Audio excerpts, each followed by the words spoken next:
Alrighty, let's get the racing underway on this Saturday for the Aussie racing cars. I reckon this is going to be awesome on this circuit. These little terriers full of speed. And to take you through the race in commentary for this one, Bradley Jones from Team BOC. Afternoon, Brad, alongside Aaron Noonan. Thanks, Matty. This is the first race of the weekend for round 5, and for Rob Thompson, it hasn't started terribly well. That number 20 car is smoking. Brad, there's 47 cars in this weekend. How are we going to fit them all in? Peter Carr is the best of them. He'll start on pole alongside the returning Adam Gowans. Should be a fantastic race, and as you said, what a big grid. We've got some great drivers in this run down through the field. And the grid just keeps going. We're going to be here all day just to get through the grid, but there's been a few who've been moved to the back. Paul Kamal, he won the last round at Queensland.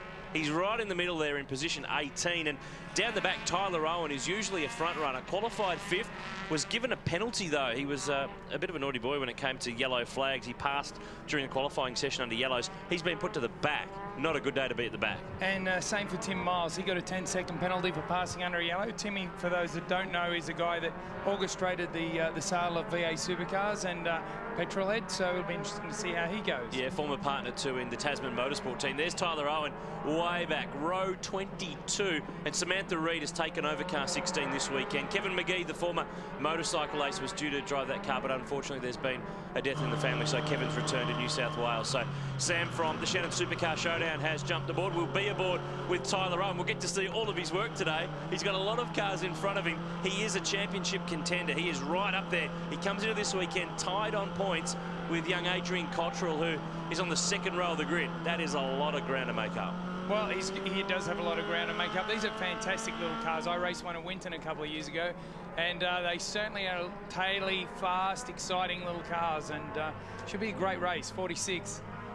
They'll be going all day. Yeah, I know. Maurice Massini here will also be on board with the RDA Breaks In car.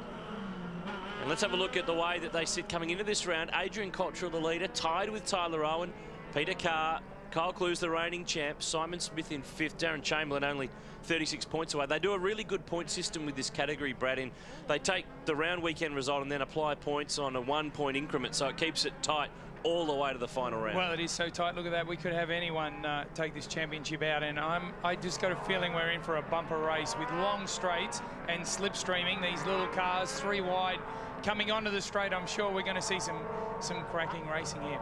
8 laps ahead for this first race of the weekend, round 5, as I mentioned, and we've had 4 different round winners so far. Kyle Clues picked up the win in Adelaide. There was a round at Bathurst at the Motor Festival earlier on in the year. Peter Carr took that. Adrian Cottrell won at Winton, and Paul Kamal won at Queensland Raceway. So they are the guys to keep an eye out for. And Adam Gowans on the front row is a former series champ, but has been away from the series, so he's making a bit of a return after a 6-month layoff, and he's put it on the front row. So being away hasn't slowed him down. There he is, right of screen in that blue and white Toyota. And they grid them up really quickly. There won't be much time wasted here. Oh, we've got someone in the pits. You think that was Neil Crompton from about 2002? It sort of looks like the green-eyed monster. Now, they hold them for a very short time here. They won't be sitting around for very long. They've got a sequential gearbox in the cars, motorbike engine, and as I said, they make for great racing. Watch for them to be 3 wide on the run at turn 1. Have a look at that. They are stacked all the way back to the final corner. It's the largest ever field in the decade-long history of Aussie racing cars. It's a category that just keeps on getting better and better, and the racing will be phenomenal. Cottrell and Pingle on row 2. Row 3, Trent Young and Kyle Clues, the reigning champ in that blue and orange car number 1. Here we go, Aussie racing cars, loose at the island. Great jump from the boys on the front row of the grid. 8 laps ahead for this first race of the weekend. And have a look at that charge down to turn 1. Oh, there's some contact. Careful, boys. Side by side into 1. Cold tyres, they'll be racing into here. You can see them working the wheel there, trying to get maximum amount of grip and get the most out. Oh, no, Gowans off the road too. Oh, they're all going off. Clues is off. Simon Smith's off. Well, you can't win the race at turn 2, but you can certainly lose it. And what's happening here is I doubt that there's any oil on the circuit because of V8 supercars about. I'd say cold tyres is what's killing them here. We've already lost a few of them, so Peter Carr has gone to the lead. Cottrell up the inside, the young South Aussie. And they just keep on coming. Have a look at this field. We were talking about 3 wide. They've had 7 wide in places here. We'll keep an eye on Tyler Owen and see if he can work his way through, but Mark Griffith is not working his way through. He's stopped.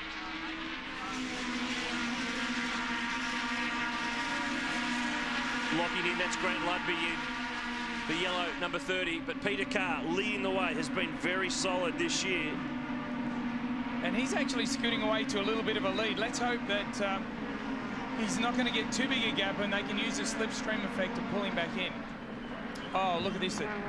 Dive down into turn 1. He's locked the brakes a little bit coming in there.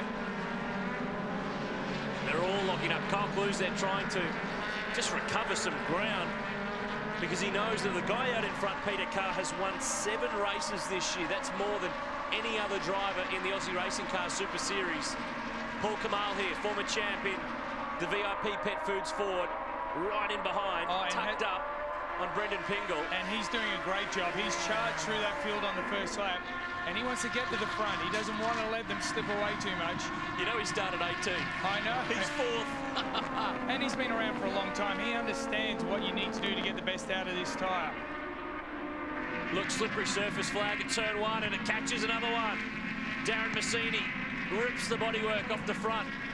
Doesn't look like that's going to stop him. And it won't steer either when it's wedged underneath that left front tyre. He's done. Well, he's not 100% sure on that. He's not giving up, that's for sure. Let's have a look again. Replay of the start. Carr and GOWANS. This was tight on the FW1 replay. And on reflection, you'd have to say. Oh, no, that was Griffith. Okay, that's where the problem was on the Vodafone car. Yep.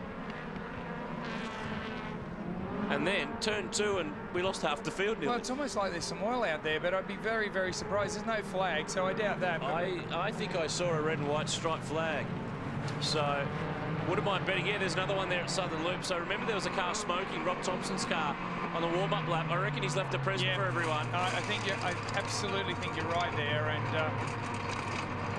it's caught half of them out. Aussie Racing Cars become Aussie Rally Cars, and then next time around, Massini ends up slipping off at turn 1. But back to the front of the field, and this is Kamal, position 3. Trent Young's 4th, but the top 2 have got away. They've definitely got the right size buffer. They'll need to start dicing, I think, or Kamal will have to put in some unbelievably good laps and have a drafting partner to get back up to the front. Yeah, you can't do it on your own, can you? There's no chance you can get to them. New lap record for Cottrell, that time of 49.62. This is the fight for 3rd, and Young will snatch it back. Uh-oh. This is not how Aussie Racing Cars should be. No, and this is going to be a bit tricky here. They're going to come over the top of that hill, and if those 2 are still there, it's going to make things very, very difficult. This is Tyler Owen. Remember I said he started down the back? It was 40-something. He's 18th in 2 laps. And you look at that car moving around. He's working the steering wheel. Doesn't have a lot of grip. When we look out the back and see that rear wing, it's almost flat. There's no flap on the end of it to give it that extra bit of downforce that most open wheeler cars and V8 supercars have. They're tricky little cars to drive. And this is where the meeting of the minds occurred. Ooh. Over the top of MG and down to the bottom of the hill. Shane Harrison involved there, and then we've got further drama at turn 2. Mark Tarrant gets ejected at Southern Loop. Wild and willing today, that's for sure. These guys don't hold back. But Cottrell and Carr are the class performers. They're just too fast. Kamal, Young, Pingle, Adams is next, then Sheridan Phillips. There is Kyle Klu's recovering. Darren Chamberlain, Grant Ludby. That's the top 10 at the moment. And this is back on board with Maurice Massini, who's a little bit further back, position 14. Sequential gearbox, 125 horsepower, and a car that weighs around about 450 kilograms. It's a very handy power to weight. And they're not lifting it all coming onto the straight. In any car, that's a difficult thing to do. And they're hanging on. Look at his hand movement on the wheel. 3-way dice for 3rd spot. Kamal, Young and Pingle. And these three are really holding one another up a little bit. They're not helping each other. The two at the front, Carr and Cottrell, just continually skip away by a tenth of a second or two. And if they're not careful, this will just develop into a dice for third place, and they won't be able to do anything about the front two. They need to all work together and push each other along to get up to those other two guys. Having driven one of these, do you have to forget everything that you know about race driving and just attack? Because that's what it looks like from the outside. They're very loose little cars to drive. They get quite taily, and so I think it feels a bit like you'd be driving a sprint car, to tell you the truth, but they're great little cars, very precise. The track feels like it's twice as wide as it normally is because they're so narrow, but they're great cars to drive. I can't speak highly enough about them. Oh, Massini going back another gear for the exit of Siberia. And he'll be doing that to try and help the car turn. If he stays in a taller gear and the car won't want to turn in the corner, go back another gear, makes the nose of the car drop a little bit, and then you quickly change back up again once the car's rotated and changed direction slightly. Tyler Owen is the fastest man on the road, Brad. He's 16th and setting fastest sector time, so he could definitely make it to the top 10 in this race from position 45, which would be something quite phenomenal. We're halfway in the first race of the weekend for the FW1 Aussie Racing Cars. Peter Carr leads the way. He and Cottrell are the form drivers at the moment.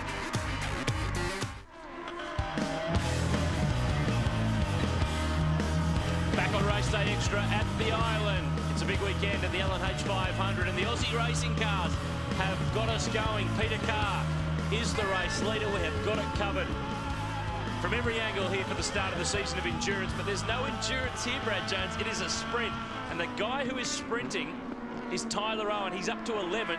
He started from 44th. Don't forget too, V8 Supercars not far away.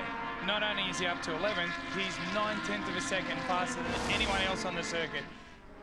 Replay here. This is Maurice Massini, who we've been riding on board with in this race, and he's ended up off through the grass. And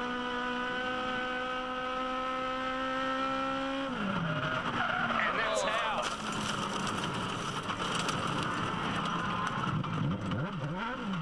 Just a little bit of a touch there with Richard Fricker in the number 2 car. And the hard thing is when you're behind and you see all that happening, you see it unfold, you can't do anything about it. You're braking as hard as you can. Someone pulls across and there's contact. Tyler Owen going by Simon Smith. That is for position 9. This charge continues. He's absolutely on the ragged edge. And you see what I was talking about the rear wing there before? There is no gurney flap on that.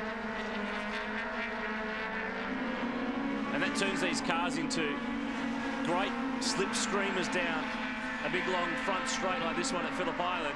Peter Carr continues to lead. Adrian Cottrell is second. Then it's Kamal, Pingle, Young, Clues, Adams, Phillips, and this car is up to 9th. It started 44th, and Tyler Owen is within 10 seconds of the lead. Kyle Clues here making a move. Reigning champion, car number 1. Has won 4 races this year. And look at those cars drift across the road surface. They are absolutely wringing their necks. It is such a great little category based on the Legends philosophy. I guess it was created in America, but really refined and perfected in more recent years. And this is Owen having a run at Sheridan Phillips. Flat out through the left-hander at 3. And he's out braking. It's gone all the way around the outside. That's impressive. That car looked very loose in the back when he turned that in. But he did make it around the corner. Well, he's just making the most of every opportunity. He's driving the wheels of this car, and he continues to be the fastest car on the circuit, and not by a small measure either. Remember too that he is coming into this race equal in the championship with Adrian Cottrell, who sits second in this race. So this is a critical drive at the end of a championship.